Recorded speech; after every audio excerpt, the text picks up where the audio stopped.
સુરત જિલ્લામાં તસ્કરોએ આતંક મચાવ્યો, જ્યાં ઓલપાડના કિમ ગામે ગણેશનગરમાં તસ્કરોએ લૂંટ કરી તો બેંકના રિટાયર્ડ વૃદ્ધાને બંધક બનાવી ચલાવાઈ હતી લૂંટ। ઘરનું તાળું તોડી લૂંટારો પ્રવેશ્યા હતા ઘરમાં પ્રવેશી વૃદ્ધાનું મોઢું દબાવી રોકડ ઘરેણાની લૂંટ કરી હતી, જ્યાં ચેન, ગોલ્ડ કોઈન, બંગડી, ચાંદીના સિક્કા સહિતની લૂંટ, જ્યાં 50,000ના કેસ જે છે એની લૂંટ ચલાવવામાં આવી હતી। તો લૂંટારો કારમાં સવાર થયા હતા અને ફરાર થઈ ગયા હતા। તો જે બોલાવ જે જીઆઈડીસીમાં પણ બંધ દુકાનના તાળા તૂટ્યા, તો હાર્ડવેરની દુકાનમાં તસ્કરોએ હાથફેરો કરી ગયા હતા।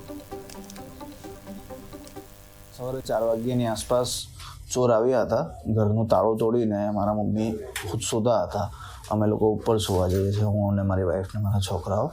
તો મમ્મીને મોઢા પર હાથ મૂકી દીધો અને બૂમ પાડે તો મારશો ને એવી બધી ધમકી આપીને મમ્મીને ફીટ પકડી લીધા એક વ્યક્તિએ, અને બીજા એક વ્યક્તિએ અમારા બે કબાટના લોક તોડી નાખ્યા અને એમાં રહેલા બધા ઘરેણાં, કેશ રકમ અને મમ્મીએ હાથમાં પહેરેલા હતા તે બધા ઘરેણાં કાઢી લીધા એ લોકોએ। અને મમ્મીનો ચેકબુક ને એ બધું જે ભરેલું પાકીટ હતું જેમાં પણ કેશ હતી તે પાકીટ પણ એ લોકો લઈને ફરાર થઈ ગયા હતા।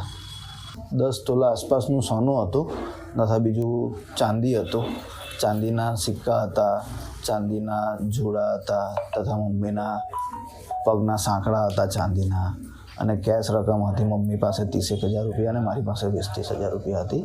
મારા કબાટમાં તે પણ લઈ લીધી છે બધી। અંદર સુતેલી હતી વચલા રૂમમાં, ત્યાં 2 જણા આવ્યા અને તારું તોડીને અંદર આવ્યા અને જે કંઈ હતું ને એ મારું મોં દબાવી દીધું એક ભાઈએ, ને મને બોલવાની ના પાડી। મેં ઘણી બૂમો પાડી પણ કોઈએ સાંભળ્યું નહીં, અને જે બધું હતું સોનાની ચીજો ને કબાટ 2 તોડીને બધું સોનાનું દાગીના, ચાંદીના બધું જ હતું તે બધું જ લઈને ભાગી ગયા છે। અને પછી મેં મારા છોકરાને ફોન કર્યો અને એમને આવ્યા એટલે તો બધું ભાગી ગયેલા એ લોકો।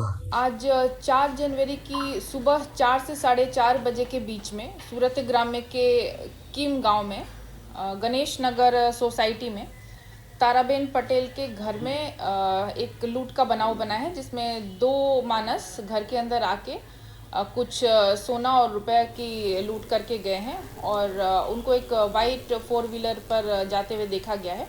इस घटना की फरियाद अभी हम ले रहे हैं और तपास ऊंडाणपूर्वक जारी है।